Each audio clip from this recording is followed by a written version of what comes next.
ਸਿਆਸਤ, ਵਪਾਰ, ਖੇਡਾਂ ਤੇ ਫਿਲਮ ਜਗਤ ਦੇ ਨਾਲ ਦੇਸ਼ ਦੁਨੀਆ ਦੀ ਹਰ ਵੱਡੀ ਖਬਰ ਦੇ ਲਈ ਹੁਣੇ ਡਾਊਨਲੋਡ ਕਰੋ ਦੇਸ਼ ਦੀ number 1 news app Dainik Savera Times. ਸਤਿ ਸ਼੍ਰੀ ਅਕਾਲ ਜੀ। ਦੈਨਿਕ ਸਵੇਰਾ ਦੇਖ ਰਹੇ ਸਾਰੇ ਹੀ ਦਰਸ਼ਕਾਂ ਦਾ ਬਹੁਤ-ਬਹੁਤ ਸਵਾਗਤ ਹੈ।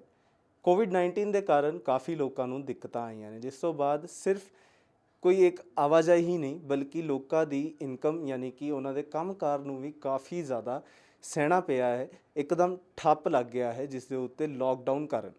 ਪਰ ਇਸ ਦੇ ਨਾਲ ਪ੍ਰਾਈਵੇਟ ਹੈਲਥ ਸੈਕਟਰ ਦੇ ਉੱਤੇ ਕਿੰਨਾ ਕੁ ਇਫੈਕਟ ਪਿਆ ਹੈ, ਇਸ ਬਾਰੇ ਸਾਡੇ ਨਾਲ ਗੱਲ ਕਰਨ ਲਈ ਜਲੰਧਰ ਦੇ ਭਾਰਗਵ ਹਸਪੀਟਲ ਤੋਂ ਸਾਡੇ ਨਾਲ ਮੌਜੂਦ ਨੇ ਰੁਪਿੰਦਰ ਭਾਰਗਵ ਡਾਕਟਰ ਜੀ। ਤੋ ਸਰ, ਸਭ ਤੋਂ ਪਹਿਲਾਂ ਤਾਂ ਇਹ ਦੱਸੋ ਕਿ ਪ੍ਰਾਈਵੇਟ ਹੈਲਥ ਸੈਕਟਰ ਨੂੰ ਕਿੰਨਾ ਕੁ ਇਫੈਕਟ ਪਿਆ ਹੈ ਕੋਵਿਡ-19 ਦੇ ਆਉਣ ਤੋਂ ਬਾਅਦ? ਜਦੋਂ ਦਾ ਕੋਵਿਡ ਦੀ ਪ੍ਰੋਬਲਮ ਸਾਡੇ ਸਟੇਟ ਦੇ ਵਿੱਚ ਆਈ ਹੈ, ਸਾਡੀ ਕੰਟਰੀ ਦੇ ਵਿੱਚ ਆਈ ਹੈ, ਗੌਰਮੈਂਟ ਦੀਆਂ ਹਦਾਇਤਾਂ ਨੂੰ ਫੋਲੋ ਕਰਦੇ ਹੋਏ ਲੋਕਡਾਊਨ ਨੂੰ ਇਨਸ਼ੋਰ ਕਰਨਾ ਬਹੁਤ ਜ਼ਰੂਰੀ ਸੀ। ਇਸ ਕਰਕੇ ਅਸੀਂ ਮਰੀਜ਼ ਜਿਹੜੇ ਰੂਟੀਨ ਦੇ ਵਿੱਚ ਜਿਨ੍ਹਾਂ ਨੂੰ ਕੋਈ ਸੀਰੀਅਸ ਪ੍ਰੋਬਲਮ ਨਹੀਂ ਸੀ, ਜਿਨ੍ਹਾਂ ਦਾ ਬਿਨਾਂ ਹਸਪੀਟਲ ਆਏ ਗੁਜ਼ਾਰਾ ਚੱਲਦਾ ਸੀ, ਅਸੀਂ ਉਹਨਾਂ ਨੂੰ ਫੋਨ 'ਤੇ ਹੀ ਕੰਸਲਟੇਸ਼ਨ ਦਿੱਤੀ, ਹਦਾਇਤਾਂ ਦਿੱਤੀਆਂ ਤਾਂ ਜੋ ਹਸਪਤਾਲਾਂ ਦੇ ਵਿੱਚ ਜਾਂ ਸੜਕਾਂ 'ਤੇ ਆਵਾਜਾਈ ਨੂੰ ਘਟਾਇਆ ਜਾ ਸਕੇ ਅਤੇ ਗੌਰਮੈਂਟ ਦੇ ਇਸ ਸਟੈਪ ਨੂੰ ਸਪੋਰਟ ਕੀਤਾ ਜਾਵੇ। ਇਸ ਦੇ ਨਾਲ ਇਹ ਹੋਇਆ ਕਿ ਤਕਰੀਬਨ ਹਸਪੀਟਲ ਆਉਣ ਵਾਲੇ ਜਿਹੜੇ ਪੇਸ਼ੈਂਟ ਦੀ ਗਿਣਤੀ ਸਿਰਫ ਅਸੀਂ ਐਮਰਜੈਂਸੀ ਤੱਕ ਹੀ ਸੀਮਤ ਕਰਨ ਦੀ ਕੋਸ਼ਿਸ਼ ਕੀਤੀ।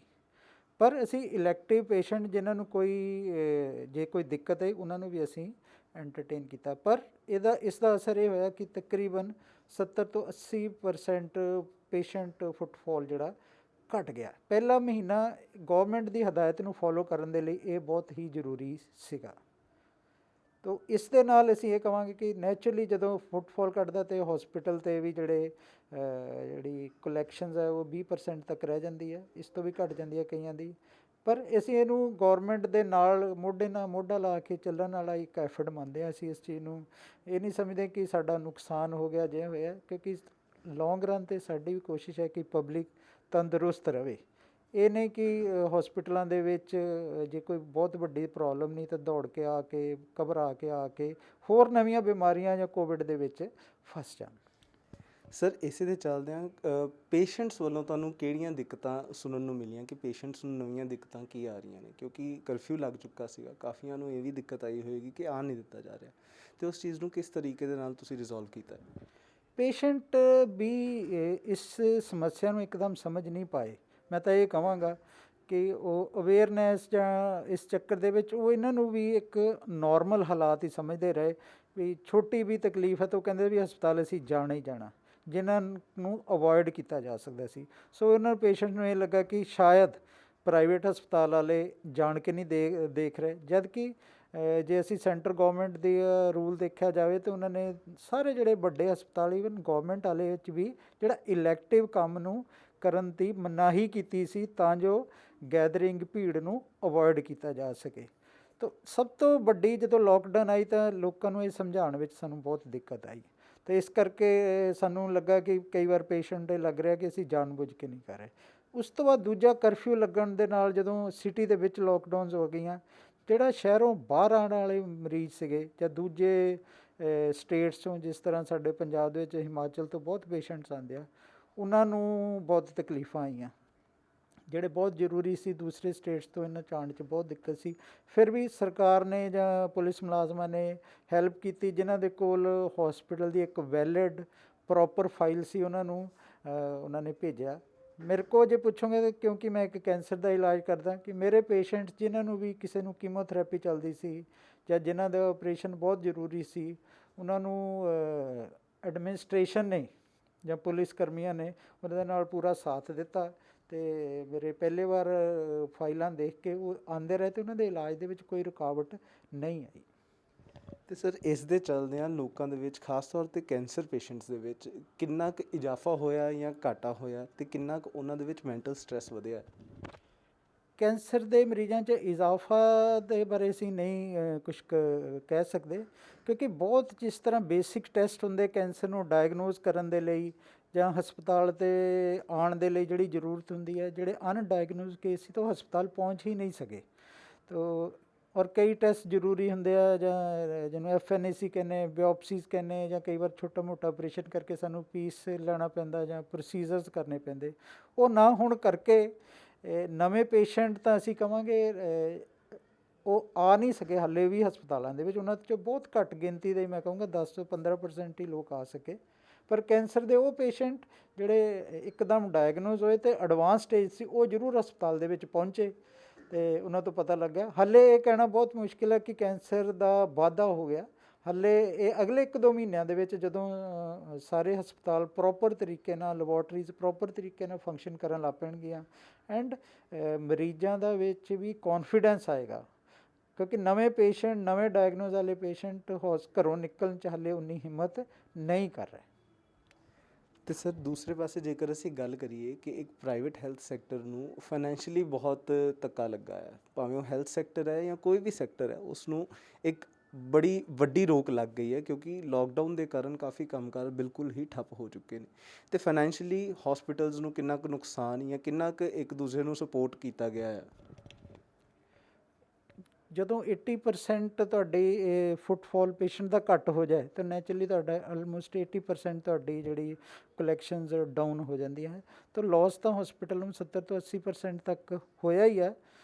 ਪਰ ਅਸੀਂ ਇਹ ਸਮਝਦੇ ਹਾਂ ਕਿ ਆਉਣ ਵਾਲੇ ਟਾਈਮ ਦੇ ਵਿੱਚ ਇਹ ਹੌਲੀ ਹੌਲੀ ਚੀਜ਼ਾਂ ਰਿਕਵਰ ਕਰਨਗੀਆਂ ਅਤੇ ਇਹ ਚੀਜ਼ਾਂ ਆਪ ਆਉਣਗੀਆਂ। ਇਸ ਪੀਰੀਅਡ ਦੇ ਵਿੱਚ ਗੌਰਮੈਂਟਸ ਨੂੰ ਵੀ ਥੋੜ੍ਹਾ ਜਿਹਾ ਕੋਆਪਰੇਟ ਕਰਨਾ ਚਾਹੀਦਾ। ਸਭ ਤੋਂ ਜ਼ਰੂਰੀ ਜੋ ਮੈਂ ਗੌਰਮੈਂਟ ਤੋਂ ਜਾਂ ਸਰਕਾਰ ਤੋਂ ਇਹ ਚੀਜ਼ ਐਕਸਪੈਕਟ ਕਰਦਾ ਕਿ ਉਹ ਅਨਨੈਸੈਸਰੀ ਪ੍ਰਾਈਵੇਟ ਸੈਕਟਰ 'ਤੇ, ਪ੍ਰਾਈਵੇਟ ਡਾਕਟਰਾਂ 'ਤੇ ਪ੍ਰੈਸ਼ਰ ਨਾ ਪਾਵੇ। ਅਤੇ ਕਈ ਗਲਤ ਐਲੀਗੇਸ਼ਨਸ ਵੀ ਲਾਈਆਂ ਗਈਆਂ ਕਿ ਪ੍ਰਾਈਵੇਟ ਹਸਪਤਾਲ ਵਾਲੇ ਡਾਕਟਰ ਜਾਂ ਕਲੀਨਿਕਸ ਵਾਲੇ ਡਰ ਕੇ ਘਰਾਂ 'ਚ ਬੈਠ ਗਏ।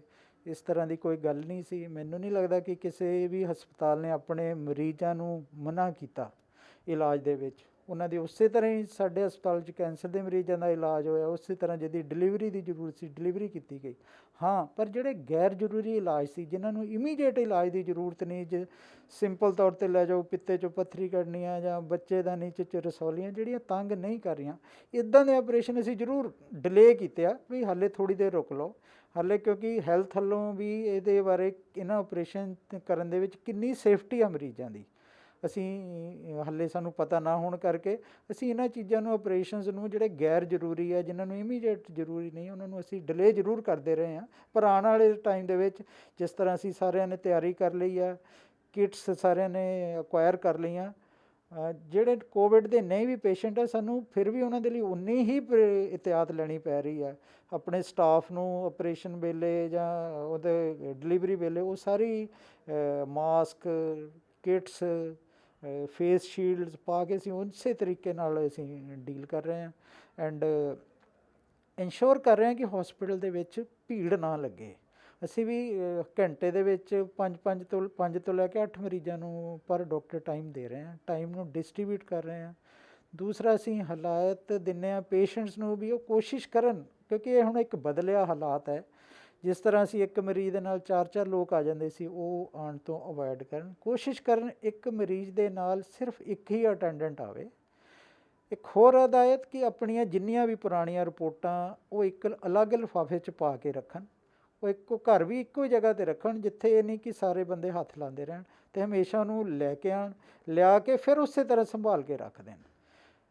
ਦੂਸਰੀ ਚੀਜ਼ ਕਿ ਹੌਸਪੀਟਲ ਦੇ ਵਿੱਚ ਜੇ ਲੱਗੇ ਕਿਸੇ ਲੈਬੋਰਟਰੀ 'ਤੇ ਲਾਈਨ ਲੱਗੀ ਹੈ ਤਾਂ ਆਪਣੀ ਲਾਈਨ ਨੂੰ ਮੇਨਟੇਨ ਕਰਨ, ਹਟ ਕੇ, ਜਿਸ ਤਰ੍ਹਾਂ ਕਹਿੰਦੇ ਆ ਕਿ 6 ਫੁੱਟ ਜਾਂ 2 ਮੀਟਰ ਦਾ ਫਾਸਲਾ ਰੱਖ ਕੇ ਬੈਠਣ, ਕਾਹਲੀ ਨਾ ਪੈਣ। ਇਹ ਸਾਨੂੰ ਅਗਲੇ 6, 8, 10 ਮਹੀਨੇ ਵਿੱਚ ਆਪਣੇ ਜਿਹੜੇ ਇੱਕ ਵਿਵਹਾਰ ਦੇ ਵਿੱਚ ਬਦਲਾਅ ਲਿਆਉਣਾ ਪੈਣਾ। ਇਹ ਵਿਵਹਾਰ ਸਾਨੂੰ ਜੇ ਅਸੀਂ ਸੋਚਾਂਗੇ ਤਾਂ ਇੱਕ ਹੈਲਦੀ ਚੇਂਜ ਆ ਰਿਹਾ ਸਾਡੇ ਦੇ ਵਿੱਚ। ਅੱਗੇ ਅਸੀਂ ਕੀ ਕਹਿੰਦੇ ਸੀ ਕਿ ਕਾਊਂਟਰ 'ਤੇ 4 ਬੰਦੇ ਬਾਂਹ ਰੱਖ ਕੇ ਬਹਿ ਜਾਂਦੇ ਸੀ, ਅਸੀਂ ਕਿਸੇ ਨਾਲ ਗੱਲ ਕਰਦੇ ਸੀ, ਹੱਥ ਮਿਲਾ ਲੈਣੀ, ਜੱਫੀ ਪਾ ਲੈਣੀ, ਅੱਗੇ ਆਉਣ ਦੇ ਲਈ ਧੱਕਾ ਮਾਰ ਕੇ ਵੀ ਅੱਗੇ ਆਉਣ। ਇਹ ਕੁਛ ਚੀਜ਼ਾਂ 'ਚ ਸਾਨੂੰ ਹੌਲੀ ਹੌਲੀ ਆਪਣਾ ਬਦਲਾਅ ਕਰਨਾ ਪੈਣਾ, ਅਤੇ ਅਸੀਂ ਸਾਰੀ ਪਬਲਿਕ, ਪੇਸ਼ੈਂਟਸ ਵੀ ਇਸ ਚੀਜ਼ ਨੂੰ ਰੀਅਲਾਈਜ਼ ਕਰਨਗੇ ਕਿ ਟਾਈਮ ਵੀ ਓਨਾ ਹੀ ਲੱਗਦਾ। ਹੁਣ ਅੱਗੇ ਜੇ ਅਸੀਂ ਭੀੜ ਪਾ ਲੈਂਦੇ ਸੀ ਤਾਂ ਕੋਈ ਛੇਤੀ ਨਹੀਂ ਸੀ ਵਿਹਲੇ ਹੋ ਜਾਂਦੇ, ਹੁਣ ਜੇ ਵਕਫਾ ਪਾ ਕੇ ਟਾਈਮ ਲੱਗ ਰਿਹਾ, ਮਰੀਜ਼ ਨੂੰ ਉਸੇ ਤਰ੍ਹਾਂ ਹੀ ਅਟੈਂਡ ਕੀਤਾ ਜਾਂਦਾ। ਅਤੇ ਅਸੀਂ ਇਹ ਸਾਰੀਆਂ ਚੀਜ਼ਾਂ ਜਿਹੜੀਆਂ ਹੈਗੀਆਂ, ਬਦਲੇ ਹਾਲਾਤ ਦੇ ਮੁਤਾਬਕ ਸਾਨੂੰ ਸਾਰਿਆਂ ਨੂੰ ਬਦਲਾ ਲੈਣਾ ਚਾਹੀਦਾ। ਡਾਕਟਰ ਵੀ ਅੰਡਰ ਉਨੇ ਹੀ ਪ੍ਰੈਸ਼ਰ ਦੇ ਵਿੱਚ ਹੈਗੇ ਆ, ਉਹਨਾਂ ਨੂੰ ਤੁਹਾਡੀ ਸੇਫਟੀ ਵੀ ਉਨੀ ਹੀ ਇੰਪੋਰਟੈਂਟ ਹੈ, ਇਸ ਕਰਕੇ ਉਹਨਾਂ ਦੇ ਨਾਲ ਕੋਆਪਰੇਟ ਕਰਨਾ, ਕਈ ਪੇਸ਼ੈਂਟ ਤੋਂ ਅਸੀਂ ਇਹ ਸੋਚਿਆ ਕਿ ਇਹ ਸੋਚਦੇ ਆ ਕਿ ਸ਼ਾਇਦ ਡਾਕਟਰ ਸਾਨੂੰ ਅੱਗੇ 20 ਮਿੰਟ ਵੀ ਲਗਾ ਕੇ ਦੇਖਦਾ ਸੀ, ਇਸ ਵਾਰ 5 ਮਿੰਟ ਘੱਟ ਲਗਾਉਂਦਾ। ਇਹ ਸਾਨੂੰ ਇਸੇ ਕਰਕੇ ਲਗਾਉਣਾ ਪੈਂਦਾ ਕਿਉਂਕਿ ਤਾਂ ਜੋ ਅਸੀਂ ਭੀੜ ਨੂੰ ਅਵੋਇਡ ਕਰ ਸਕੀਏ। ਕਮਰੇ ਦੇ ਵਿੱਚ ਇਕੱਠੇ ਅਸੀਂ 2-2 3-3 ਮਰੀਜ਼ ਨਾ ਬਿਠਾਈਏ, 8-8 ਬੰਦੇ ਚੈੱਕ ਕਰਨ ਵਾਲੇ ਚੈਂਬਰ ਦੇ ਵਿੱਚ ਨਾ ਬਿਠਾਈਏ, ਤਾਂ ਜੋ ਉਹਨਾਂ ਦਾ ਬਚਾਅ ਕੀਤਾ ਜਾ ਸਕੇ। ਤੇ ਸਰ ਦੂਸਰੇ ਪਾਸੇ ਜੇਕਰ ਅਸੀਂ ਹੁਣ ਗੱਲ ਕਰੀਏ ਕਿ ਸਰਕਾਰ ਵੱਲੋਂ ਕੁਝ ਹਦਾਇਤਾਂ ਜਾਰੀ ਕੀਤੀਆਂ ਗਈਆਂ ਸੀਗੀਆਂ ਸਾਰੇ ਹੀ ਸੈਕਟਰਸ ਲਈ ਅਲੱਗ-ਅਲੱਗ, ਤੇ ਪ੍ਰਾਈਵੇਟ ਹੈਲਥ ਸੈਕਟਰ ਲਈ ਜਿਹੜੀਆਂ ਹਦਾਇਤਾਂ ਜਾਰੀ ਕੀਤੀਆਂ ਗਈਆਂ ਸੀਗੀਆਂ ਉਹ ਕਿੰਨੀਆਂ ਕੁ ਕਾਰਗਰ ਰਹੀਆਂ ਆ ਜਾਂ ਕਿੰਨੀਆਂ ਕੁ ਨਾਕਾਮਯਾਬ ਰਹੀਆਂ ਨੇ?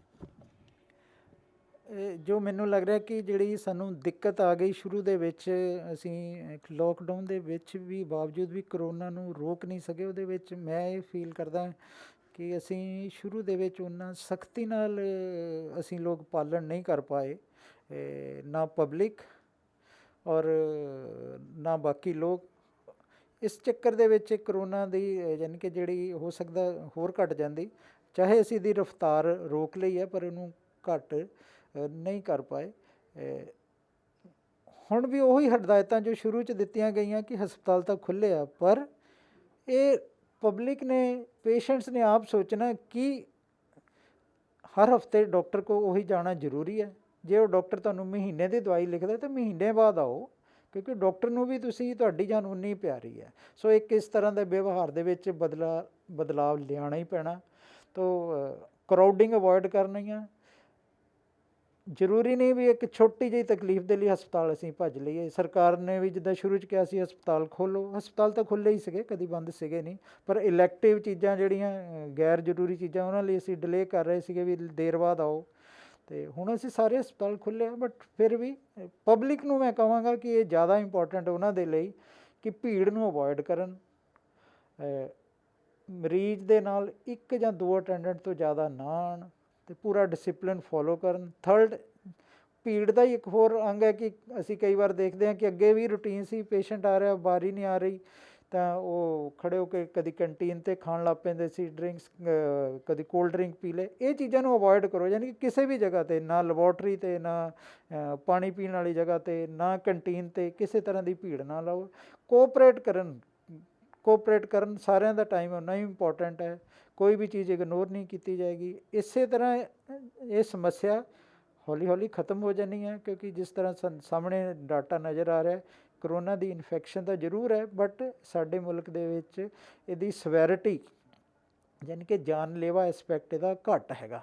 ਪਰ ਫਿਰ ਵੀ ਅਸੀਂ ਇਹਨੂੰ ਫੈਲਣ ਤੋਂ ਰੋਕਣਾ ਹੀ ਆ, ਤਾਂ ਹੀ ਇਹ ਖਤਮ ਹੋਏਗੀ। ਉਦੋਂ ਤੱਕ ਸਾਨੂੰ ਇੱਕ ਰਿਡਿਊਸਡ ਸਰਕਮਸਟਾਂਸਿਸ ਦੇ ਵਿੱਚ, ਜੇ ਅੱਗੇ ਅਸੀਂ 100% ਲੈਵਲ 'ਤੇ ਕੰਮ ਕਰਦੇ ਸੀ, ਸਾਨੂੰ ਆਪਣਾ ਟਾਰਗੇਟ 50% 'ਤੇ ਮੇਨਟੇਨ ਕਰਨਾ ਪਊਗਾ ਅਗਲੇ 2 ਸਾਲ, ਅਗਲੇ 2 ਤੋਂ 3 ਮਹੀਨੇ। ਉਸ ਦੇ ਮੁਤਾਬਕ ਅਗਲੀ ਸਟ੍ਰੈਟਜੀ ਰਿਵਾਈਜ਼ ਕੀਤੀ ਜਾ ਸਕਦੀ। 1-ਅੱਧੇ ਮਹੀਨੇ ਵਿੱਚ ਜੇ ਸੋਚੀਏ ਕਿ ਅਸੀਂ ਫਿਰ ਉਹੀ 100% ਪੁਰਾਣੇ ਵਾਲੇ ਸਿਸਟਮ 'ਚ ਆ ਜਾਵਾਂਗੇ, ਉਨੀ ਭੀੜ ਪੈਣ ਲੱਗ ਪਏਗੀ ਹਸਪਤਾਲਾਂ 'ਚ ਜਾਂ ਡਾਕਟਰ ਪ੍ਰਮੋਟ ਕਰਨਗੇ, ਇਹ ਨਹੀਂ ਹੋਣ ਲੱਗਾ। ਵਕਫਾ ਰੱਖ ਕੇ ਹੀ ਦੇਖਣਾ ਪੈਣਾ। ਜਿਸ ਤਰ੍ਹਾਂ ਏਅਰਲਾਈਨਸ ਵੀ ਇੱਕ ਸੀਟ ਛੱਡ ਕੇ ਐਰੋਪਲੇਨ ਦੇ ਵਿੱਚ ਅਲੋਟਸ ਕਰ ਰਹੀਆਂ, ਇਸੇ ਤਰ੍ਹਾਂ ਹਸਪਤਾਲਾਂ ਦੇ ਵਿੱਚ ਵੀ ਸਾਨੂੰ ਕੁਛ ਇੱਦਾਂ ਦੀ ਸਿਸਟਮ ਫੋਲੋ ਕਰਨਾ ਪੈਣਾ। ਅਸੀਂ ਸਰਕਾਰ ਦੀ ਹਰ ਜਿਹੜੇ ਐਫਰਟ ਦੇ ਨਾਲ ਅਸੀਂ ਜੁੜੇ ਪਏ ਹਾਂ, ਪਰ ਕਰੋਨਾ ਦੀ ਬਿਮਾਰੀ ਦੇ ਵਿੱਚ ਸਭ ਤੋਂ ਵੱਡੀ ਚੀਜ਼ ਜੋ ਹਾਲੇ ਤੱਕ ਸਾਹਮਣੇ ਆਈ ਹੈ ਵੀ ਜਿਹੜਾ ਕਰੋਨਾ ਤੋਂ ਡਰ ਕੇ ਫੈਲਣ ਤੋਂ ਬਚਾ ਸਕਦਾ ਹੈ, ਇੱਕ ਦੂਜੇ ਨੂੰ ਫੈਲਣ, ਉਹੀ ਇਹਦੀ 'ਤੇ ਜਿੱਤ ਪਾਉਣ ਦਾ ਸਭ ਤੋਂ ਵੱਡਾ ਤਰੀਕਾ ਹੈ। ਸਰ, ਤੇ ਆਖਰੀ ਕੁਐਸਚਨ ਇਸ ਇੰਟਰਵਿਊ ਦਾ ਇਹੀ ਰਹੇਗਾ ਮੇਰਾ ਕਿ ਸਰਕਾਰ ਨੂੰ ਹੁਣ ਤੱਕ ਐਸੇ ਕਿਹੜੇ ਸਟੈਪਸ ਚੱਕਣੇ ਚਾਹੀਦੇ ਸੀਗੇ ਜਿਹੜੇ ਕਿ ਹਾਲੇ ਤੱਕ ਨਹੀਂ ਚੱਕੇ ਗਏ, ਜਾਂ ਕਿਸ ਤਰੀਕੇ ਦੇ ਨਾਲ ਪ੍ਰਾਈਵੇਟ ਸੈਕਟਰ ਨੂੰ ਜਾਂ ਪ੍ਰਾਈਵੇਟ ਹੈਲਥ ਸੈਕਟਰ ਨੂੰ ਉਹਨਾਂ ਨੂੰ ਮਦਦ ਕਰਨੀ ਚਾਹੀਦੀ ਸੀ? ਸਰਕਾਰ ਤੋਂ ਅਸੀਂ ਸਪੋਰਟਿਵ ਐਟੀਟਿਊਡ ਐਕਸਪੈਕਟ ਕਰਦੇ ਹਾਂ। ਡਿਕਟੋਰੀਅਲ ਟਾਈਪ ਨਹੀਂ ਹੋਣਾ ਚਾਹੀਦਾ ਵੀ ਪ੍ਰਾਈਵੇਟ ਹਸਪਤਾਲ ਆ ਜਾਂ ਕੋਈ ਦੁਕਾਨਦਾਰ ਆ ਜਾਂ ਇੰਡਸਟਰੀ 'ਤੇ ਅਸੀਂ ਇੱਕ 8 ਤੋਂ 10 ਇੱਦਾਂ ਦੇ ਰੂਲ ਬਣਾ ਲਈਏ ਜਿਹੜੇ ਪ੍ਰੈਕਟੀਕਲੀ ਇੰਪਲੀਮੈਂਟ ਹੀ ਨਹੀਂ ਹੋ ਸਕਦੇ। ਹਸਪਤਾਲ ਦੇ ਤੌਰ 'ਤੇ ਜਿਸ ਤਰ੍ਹਾਂ ਸਰਕਾਰ ਨੇ ਇਹ ਵੀ ਕਿਹਾ ਕਿ ਉੱਥੇ ਅਸੀਂ ਭੀੜ ਇਕੱਠੀ ਨਹੀਂ ਹੋਣ ਦੇਣੀ, ਇਹ ਤੁਹਾਡੀ ਜ਼ਿੰਮੇਵਾਰੀ ਹੈ, ਪਰ ਹਸਪਤਾਲ ਦੇ ਲਈ ਇਹ ਬੜਾ ਔਖਾ ਹੈ ਕਿ ਅਸੀਂ ਬਾਰ-ਬਾਰ ਪੇਸ਼ੈਂਟ ਨੂੰ ਹਾਲੇ ਅਸੀਂ ਕਹੀਦਾ ਕਿ ਲਾਈਨ ਵਕਫਾ ਰੱਖ ਕੇ ਬੈਠੋ, ਸੀਟ ਛੱਡ ਕੇ ਬੈਠੋ, ਮਾਸਕ ਪਾਓ, ਪਰ ਉਹਦੇ ਬਾਵਜੂਦ ਵੀ ਜਿਹੜੀ ਪਬਲਿਕ ਕਈ ਵਾਰ ਜ਼ਿਆਦਾ ਕੋਆਪਰੇਟ ਕਰਦੇ ਆ, ਪਰ 5 ਤੋਂ 10% 20% ਅਜਿਹੇ ਲੋਕ ਆ ਉਹ ਨਹੀਂ ਕੋਆਪਰੇਟ ਕਰਦੇ। ਤਾਂ ਇਹ ਇੰਸਟਰਕਸ਼ਨਸ ਤਾਂ ਇੱਕ ਪੇਪਰ ਵਰਕ ਹੈ, ਜ਼ਰੂਰ ਗਵਰਨਮੈਂਟ ਇਸ਼ੂ ਕਰ ਦਿੰਦੀ ਹੈ ਕਿ ਹਰ ਮਰੀਜ਼ ਦਾ ਟੈਂਪਰੇਚਰ ਦੇਖੋ, ਜਾਂ ਕਿਸੇ ਵੀ ਦੁਕਾਨਦਾਰ 'ਤੇ ਕੋਈ ਦੁਕਾਨ ਲੈਣ ਸਮਾਨ ਲੈਣ ਉਹਦਾ ਵੀ ਟੈਂਪਰੇਚਰ, ਪਰ ਇਹ ਪ੍ਰੈਕਟੀਕਲੀ ਇੰਨੀਆਂ ਫੀਜ਼ੀਬਲ ਨਹੀਂ ਹੈਗੀਆਂ ਇਹ ਚੀਜ਼ਾਂ। ਇਹ ਕਾਨੂੰਨ ਬਣਾਉਣ ਤੇ ਇਹਨੂੰ ਥੋੜ੍ਹਾ ਜਿਹਾ ਨਰਮੀ ਦੇ ਐਂਗਲ 'ਤੇ ਦੇਖਿਆ ਜਾਵੇ, ਰਾਦਰ ਦੈਨ ਹੌਸਪੀਟਲ ਦੀ ਐਡਮਿਨਿਸਟ੍ਰੇਸ਼ਨ ਜਾਂ ਉਹਨਾਂ ਦੇ ਅਦਾਰਿਆਂ 'ਤੇ ਨੁਕਸ ਕੱਢਿਆ ਜਾਵੇ। ਅਸੀਂ ਪਬਲਿਕ ਨੂੰ ਜ਼ਿਆਦਾ ਸਟਰੋਂਗ ਮੈਸੇਜ ਦਈਏ ਤਾਂ ਜੋ ਹੌਸਪੀਟਲ ਸੇਫਲੀ ਕਰ ਸਕਣ, ਕਿਉਂਕਿ ਹਸਪਤਾਲ ਵਾਲੇ ਜੇ ਸੇਫਲੀ ਇਲਾਜ ਕਰਨ ਪਾਉਣਗੇ, ਪਬਲਿਕ ਕੋਆਪਰੇਟ ਕਰੇਗੀ, ਗੌਰਮੈਂਟ ਕੋਆਪਰੇਟ ਕਰੇਗੀ, ਤਾਂ ਇਹ ਸਰਕਾਰੀ ਹਸਪਤਾਲਾਂ ਦੇ ਵਿੱਚ ਭੀੜ ਉਨੀ ਘਟੇਗੀ, ਅਵੇਅਰਨੈਸ ਤੇ ਸਰ ਇਸ ਦੌਰਾਨ ਕੋਈ ਰਿਬੇਟ ਦਿੱਤੀ ਗਈ ਜਾਂ ਕੋਈ ਰਿਬੇਟ ਜੇਕਰ ਨਹੀਂ ਦਿੱਤੀ ਗਈ ਤੇ ਕੀ ਰਿਬੇਟਸ ਮਿਲਣੀਆਂ ਚਾਹੀਦੀਆਂ ਨੇ, ਕਿਸ ਤਰੀਕੇ ਦੇ ਨਾਲ, ਕਿਹੜੀਆਂ ਚੀਜ਼ਾਂ ਦੇ ਵਿੱਚ? ਹਾਲੇ ਤੱਕ ਤਾਂ ਕੋਈ ਰਿਬੇਟ ਵਗੈਰਾ ਅਨਾਉਂਸ ਨਹੀਂ ਹੋਈ। ਜੋ ਸਟੇਟ ਲੈਵਲ ਦੀ ਗਵਰਨਮੈਂਟ ਕਰ ਸਕਦੀ ਹੈ, ਇਹ ਬਿਜਲੀ ਦੇ ਬਿੱਲਾਂ ਦੇ ਵਿੱਚ ਉਹੀ ਕਮਰਸ਼ੀਅਲ ਵਾਲਾ ਚਾਰਜਿਸ ਨਹੀਂ ਲੱਗਣੇ ਚਾਹੀਦੇ, ਜਿਹੜੇ ਰੂਟੀਨ ਕੁਛ ਦੇਰ ਦੇ ਲਈ ਉਹ ਰੂਟੀਨ ਚਾਰਜਿਸ ਹੀ ਲੱਗਣ। ਜੇ ਬਿੱਲ ਥੋੜ੍ਹੀ ਦੇਰ ਡਿਲੇ ਵੀ ਹੋ ਗਿਆ ਤਾਂ ਉਹਦੇ ਨਾਲ ਕੋਆਪਰੇਟ ਕਰਨਾ ਚਾਹੀਦਾ, ਕਿਉਂਕਿ ਜੇ ਇੰਨੇ ਸਾਲ ਹੌਸਪੀਟਲ ਵਾਲੇ ਜਾਂ ਦੂਜੇ ਅਦਾਰੇ ਬਿੱਲ ਦਿੰਦੇ ਰਹੇ ਤਾਂ ਹੁਣ ਵੀ ਉਹਨਾਂ ਨੇ ਦੇਣਾ, ਉਹਨਾਂ ਲਈ ਵੀ ਉਨਾ ਹੀ ਇੰਪੋਰਟੈਂਟ ਹੈ। ਤਾਂ ਅਨਨੈਸੈਸਰੀ ਪੈਨਲਟੀਜ਼ ਨਾ ਪਾਈਆਂ ਜਾਣ ਹੌਸਪੀਟਲਸ ਨੂੰ। ਜੇ ਕੁਛ ਪਬਲਿਕ ਕੋਆਪਰੇਟ ਹੁਣ ਨਾ ਕਰਨ ਕਰਕੇ, ਪੇਸ਼ੈਂਟ ਕੋਆਪਰੇਟ ਨਾ ਕਰਨ ਕਰਕੇ ਹਸਪਤਾਲ ਨੂੰ ਉਹਦਾ ਸਜ਼ਾ ਨਾ ਦਿੱਤੀ ਜਾਵੇ, ਇਹ ਮੇਰੀ ਹਦਾਇਤ ਹੈ। ਬਾਕੀ ਅਸੀਂ ਸਰਕਾਰ ਦੇ ਨਾਲ ਹੈ। ਜੋ ਵਕਤ ਲੱਗਦਾ ਡਾਕਟਰ ਪ੍ਰੋਫੈਸ਼ਨ ਜਾਂ ਹੌਸਪੀਟਲ ਦਾ ਵੀ ਪ੍ਰੋਫੈਸ਼ਨ ਬਾਕੀ ਪ੍ਰੋਫੈਸ਼ਨਾਂ ਦੀ ਤਰ੍ਹਾਂ ਹੀ ਆ, ਇਹਨਾਂ ਦੀ ਵੀ ਰਨਿੰਗ ਕੋਸਟ ਬਹੁਤ ਹੈ। ਸਟਾਫ ਜੇ ਸਾਡੇ 50 ਕੰਮ ਕਰਦੇ, ਅਸੀਂ ਇਹ ਨਹੀਂ ਕਹਿ ਸਕਦੇ ਵੀ ਹੁਣ ਤੁਹਾਨੂੰ ਅੱਧਿਆਂ ਨੂੰ ਛੁੱਟੀ ਦੇ ਦਿੱਤੀ, ਅਸੀਂ ਉਹਨਾਂ ਨੂੰ ਸੈਲਰੀ ਉਸੇ ਤਰ੍ਹਾਂ ਦੇ ਰਹੇ ਹਾਂ ਅਤੇ ਦਿੰਦੇ ਵੀ ਰਹਾਂਗੇ। ਅਤੇ ਥੋੜ੍ਹਾ ਜਿਹਾ ਲੀਨੀਐਂਸੀ ਨਾ ਦੇਖਿਆ ਜਾਵੇ, ਇਹ ਮੇਰੀ ਗੌਰਮੈਂਟ ਨੂੰ ਰਿਕੁਐਸਟ ਹੈ। ਸੋ ਤੁਸੀਂ ਦੇਖਿਆ ਕਿ ਕਿਸ ਤਰੀਕੇ ਦੇ ਨਾਲ ਡਾਕਟਰ ਰੁਪਿੰਦਰ ਭਾਰਗਵ ਦਾ ਵੀ ਇਹੀ ਕਹਿਣਾ ਹੈ ਕਿ ਕੈਂਸਰ ਪੇਸ਼ੈਂਟਸ ਦੇ ਵਿੱਚ ਇਜ਼ਾਫਾ ਹੋਇਆ ਹੈ ਜਾਂ ਨਹੀਂ, ਇਹ ਲੋਕਡਾਊਨ ਤੋਂ ਬਾਅਦ ਪਤਾ ਲੱਗੇਗਾ। ਪਰ ਜਿਹੜੇ ਇਲੈਕਟਿਵ ਲੋਕ ਨੇ, ਯਾਨੀ ਕਿ ਬਹੁਤ ਜ਼ਰੂਰੀ ਇਲਾਜ ਨਹੀਂ ਨੇ, ਉਹਨਾਂ ਨੂੰ ਰੋਕਿਆ ਜਾ ਸਕਦਾ ਹਾਲੇ, ਤਾਂ ਜੋ ਇਸ ਬਿਮਾਰੀ ਨੂੰ ਫੈਲਣ ਤੋਂ ਰੋਕਿਆ ਜਾ ਸਕੇ। ਅਤੇ ਨਾਲੋਂ ਨਾਲ ਗਵਰਨਮੈਂਟ ਨੂੰ ਉਹਨਾਂ ਨੇ ਇਹ ਵੀ ਰਿਕੁਐਸਟ ਕੀਤੀ ਹੈ ਕਿ ਪ੍ਰਾਈਵੇਟ ਅਦਾਰਿਆਂ ਨੂੰ ਕਿਸੇ ਤਰ੍ਹਾਂ ਦੀ ਡਿਬੇਟ ਜੇਕਰ ਉਹ ਨਹੀਂ ਦੇ ਸਕਦੇ ਤਾਂ ਪੈਨਲਟੀਜ਼ ਵੀ ਨਾ ਲਗਾਉਣ। ਕੈਮਰਾਮੈਨ ਜਤਿਨ ਰਾਜਪੂਤ ਦੇ ਨਾਲ ਮਨਰਾਜਦੀਪ ਚੱਠਾ, ਜਲੰਧਰ ਤੋਂ।